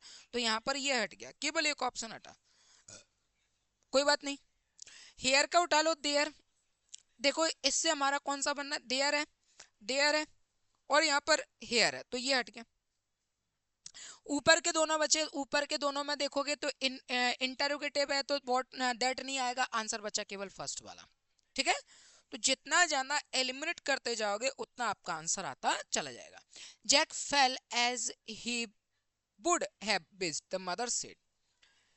फेल क्या है, वर्ब की सेकंड फॉर्म, और सेकंड फॉर्म को अपन किस में चेंज करेंगे, हेड प्लस वर्ब की थर्ड फॉर्म में। आप ढूंढो कहां पर लिखा है, जैक हैड फेलन, ठीक है, जैक और ये फेल हट गया, हैज हट गया, और ये हेड भी नहीं, हेड भी नहीं चाहिए, सिर्फ हेड चाहिए, तो आंसर केवल फर्स्ट वाला, और बाद बाकी as he would have wished same आ गया। तो यहां पर ये तीनों ऑप्शन हट गए थे। देखो अगला, अगला देखा, I ask my brother if he had return the money to his friend. Sentence को देखना, सेंटेंस में जो क्वेश्चन दिया हुआ है वो एक्चुअल में इनडायरेक्ट है, और इनडायरेक्ट से अपन को क्या बनाना है, डायरेक्ट बनाना है। तो क्वेश्चन में जो अपन डायरेक्ट से इनडायरेक्ट बनाते हैं, तो डायरेक्ट से अपन इनडायरेक्ट बनाते, तो जितने रूल अपन डायरेक्ट से इनडायरेक्ट बनाते समय लगा रहे हैं उतने ही वही रूल इनडायरेक्ट से डायरेक्ट बनाते समय निकाल लो, इनडायरेक्ट से डायरेक्ट बनाते समय निकालो। यानी हम लगाना भी जानते हैं तो हटाना भी जानते हैं। तो यहाँ पर इनडायरेक्ट दिया है, इनडायरेक्ट अगर दिया हुआ है तो आप किस में बनाओगे, डायरेक्ट में। क्वेश्चन में अगर आपने पढ़ा तो यहाँ पर लिखा है हेड और ये रिटर्न वर्ब की थर्ड फॉर्म। अब आप देखोगे कि हेड प्लस वर्ब की थर्ड फॉर्म कब कब होता है, ये लिखा अपन है हेड और ये प्लस वर्ब की third form. Head plus verb की थर्ड फॉर्म कब होगा, या तो ये लिखा अपन है इनडायरेक्ट, और इनडायरेक्ट से अपन क्या बना रहे हैं, डायरेक्ट, इनडायरेक्ट से अपन क्या बना रहे हैं, डायरेक्ट। तो आपको करना क्या है कि अगर इनडायरेक्ट यहां पर दिया हुआ है, ये क्या दिया हुआ था, इनडायरेक्ट, और इनडायरेक्ट में अपन ने देखा कि हेड प्लस वर्ब की थर्ड फॉर्म है, तो या तो डायरेक्ट वर्ब की सेकंड फॉर्म में आएगा, या फिर डायरेक्ट का आंसर यहां पर किस में आ जाएगा, हैज और हैव में, या तो सेकंड फॉर्म में आएगा या फिर हैज और हैव में आएगा। तो वर्ब की सेकंड फॉर्म या फिर हैज और हैव में देख लो। ठीक है, तो यहां पर देखो कहां है, हेड, यू हेड का हेड नहीं होगा, हट गया। यहाँ पर हैव है, यहाँ पर हैव है, तो यहाँ पर देखोगे तो डू यू रिटर्न है, तो ये हट गया। अब दोनों में मैच करोगे तो I said to my brother have you return, तो यहाँ पर हैव लिखा और हैव के साथ में रिटर्न क्या है, वर्ब की फर्स्ट फॉर्म। यहाँ पर लिखा हैव और हैव के साथ में वर्ब की कौन सी फॉर्म है, रिटर्न क्या, थर्ड फॉर्म। तो ये यहाँ से ये हट गया, आंसर बचा थर्ड वाला। चलो, ऐसा कुछ भी नहीं बेटा, अच्छे से पढ़ोगे, टॉपिक मजबूत करोगे, खूब आ जाएगा। ठीक है ना।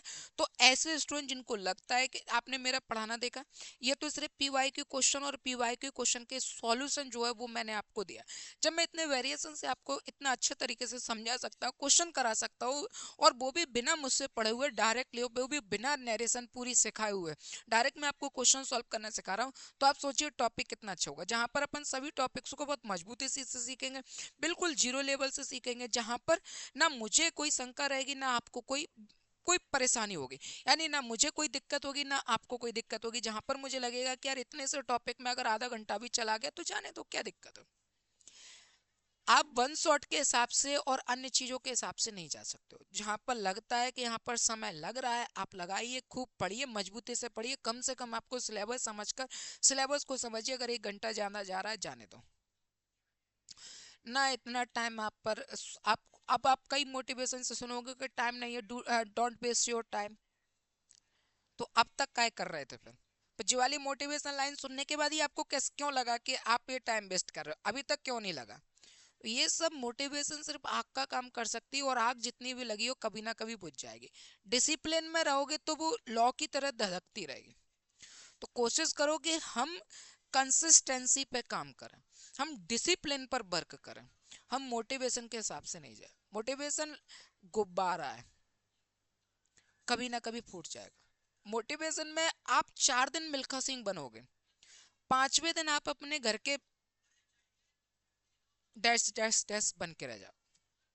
डिसिप्लिन अगर होगा तो डिसिप्लिन आप जिस दिन अपने घर के जो भी होगे, एक दिन आप बहुत अच्छा बनोगे, not a single day but one day you will be everybody you recognised, हर कोई आपको जानेगा।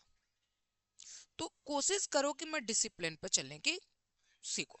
तो जिन भी बच्चों को लगता है कि सर हमें इंग्लिश सीखना है, जीरो लेवल से सीखना है, तो वो केवल 799 में द नवलसर ग्रुप ऑफ एजुकेशन पर आप लोग एप्लीकेशन डाउनलोड करके अपनी क्लास को ज्वाइन कर सकते हो, जहां पर मैं बारीकी से एक एक पॉइंट को आपको समझा, चाहे बुकैब हो, बनवर्ड हो, बिल्कुल जीरो लेवल से पढ़ाऊंगा।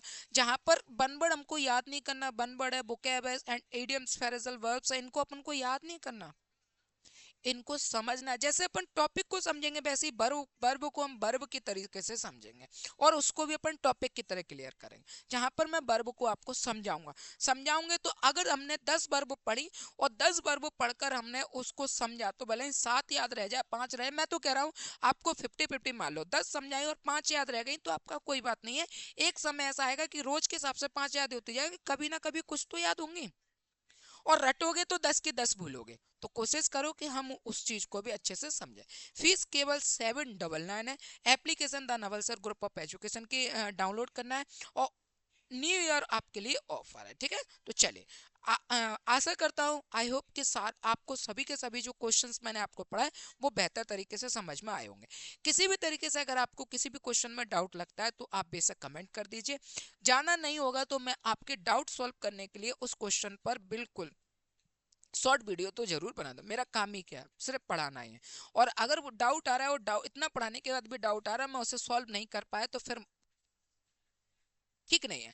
तो आप टॉपिक मजबूत करिए। टॉपिक मजबूत करने का तो वो जिस किताब से पढ़ना हो, जहां की किताब से पढ़ना हो, जिस टीचर की किताब से पढ़ना, जो प्रैक्टिस सेट लगाना आप लगाइए, खुला लगाइए। टीचर वही जो टॉपिक को पढ़ाने के बाद कह दे जाओ, आपको जहां से पढ़ना है वहां से पढ़ो। और टीचर का पढ़ाए हुआ इस बात का ध्यान रख लेना कि टीचर को कभी भी टीचर को डायरेक्ट एब्जॉर्व करने की कोशिश मत करना। आपको लगा कि टीचर है, ये क्या है, अरे ये टीचर, ऐसा कुछ नहीं होता। आप कोशिश ये इस चीज को इस तरीके से समझो कि आपने उस टीचर से पढ़ा, और पढ़ने के बाद अगर आप प्रैक्टिस कर रहे हो, प्रैक्टिस करने के बाद आप ये जरूर चीज को देख लेना कि उस टीचर ने जो पढ़ाया, जो टॉपिक पढ़ाया, उस टॉपिक को पढ़ने के बाद हम जब प्रैक्टिस करने जा रहे हैं तो प्रैक्टिस में उसका पढ़ाया हुआ कितना परसेंट मिल रहा है हमको। मेरे समझ से होना चाहिए 60% से तो ऊपर ही मिलना चाहिए। समझ जाना टीचर बेस्ट है और बढ़िया पढ़ा रहा है। और जिनको लगता है कि यार हमने पढ़ लिया लेकिन क्वेश्चन हमें कहीं पर भी नहीं मिल रहे हैं, पढ़ने के बावजूद भी हम क्वेश्चन अटेम्प्ट नहीं कर पा रहे, क्वेश्चन नहीं लगा पा रहे हैं, आपने गलत कर लिया। क्योंकि सही टीचर चुनना आपके लिए बहुत ज्यादा जरूरी है। अगर सही टीचर चुना तो सिलेक्शन हो जाएगा, अगर नहीं चुना तो चूना लग जाएगा। तो ऐसा नहीं, क्योंकि एक अच्छा टीचर ना सिर्फ अच्छा पढ़ाता है बल्कि वो बहुत अच्छा गाइडेंस भी देता है। और ये बात मैं ऑफलाइन भी कहता हूँ और इस बात को मैं आपको ऑनलाइन भी कह रहा हूँ। अच्छा टीचर चुनोगे, सिलेक्शन आपके साथ में रहेगा। और कहीं ना कहीं अगर आपको लगा कि नहीं यार हम पढ़ रहे हैं, ये कर रहे हैं, वो कर रहे हैं, तो फिर पढ़ते ही रह जाओगे। सिलेक्शन सिलेक्शन ठीक है, कितने परसेंटेज में सिलेक्शन होते हैं वो आपको अच्छे से पता होगा, मैं बता दूंगा तो पोल खुल जाएगी। तो आप कोशिश ही करो, पढ़ तो सब रहे। सिलेक्शन अगर वैकेंसी आई है 5,000, 6,000, 25,000, 20,000, 18,000, तो वैकेंसी तो उतनी ही भरी जाएंगे।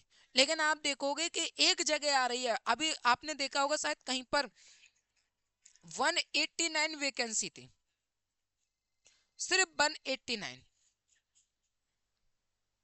सिर्फ 189 वैकेंसी पर लगभग 1 लाख स्टूडेंट्स, 1 लाख स्टूडेंट्स इस तरीके जो आज कोहरा पड़ रहा है, उस कोहरे में बकायदा वो हाईवे वाला जो रोड होता है, हाईवे होता है या साइड रोड जो होता है, जैसा वीडियो में दिख रहा था, उस रोड पर बैठे हुए थे। आप समझ लेना आप अपने हिसाब से। तो अच्छा टीचर चुनो ताकि वो आपको समय के हिसाब से बहुत अच्छा गाइडेंस करके बहुत अच्छा पढ़ाकर आपको सिलेक्शन तक पहुंचा दे। कोशिश ये मत करो कि 189 में हम हो, इतने काबिल बन जाओ कि आपको अगर एसएससी जगह दे रहा है, और एसएससी तो भरकर जगह देता है, लगातार आती रहती है, एसएससी सीजीएल है, सीपीओ है, स्टेनो है, एमटीएस है, जीडी है, सीएचएसएल है, ठीक है ना, तो ये सारी जगह आती ही रहती है। तो इनमें भर भर के वैकेंसी नहीं सिलेक्ट हो जाओ। प्रायोरिटी होना चाहिए, टीचर प्रायोरिटी नहीं होना है। और टीचर को चुनो अच्छा, आप सिलेक्शन तक ले आओगे। तो आई होप मेरी बात आप अच्छे से समझ रहे होंगे। तो इसी तरीके से जिस तरीके से आप सपोर्ट कर रहे हो लगातार सपोर्ट करते रहिए। किसी भी क्वेश्चन में डाउट हो तो कोई कमेंट जरूर करिए। बाकी चैनल को शेयर करें, लाइक करें और सब्सक्राइब करें, ठीक है। चलिए, नमस्कार, जय हिंद।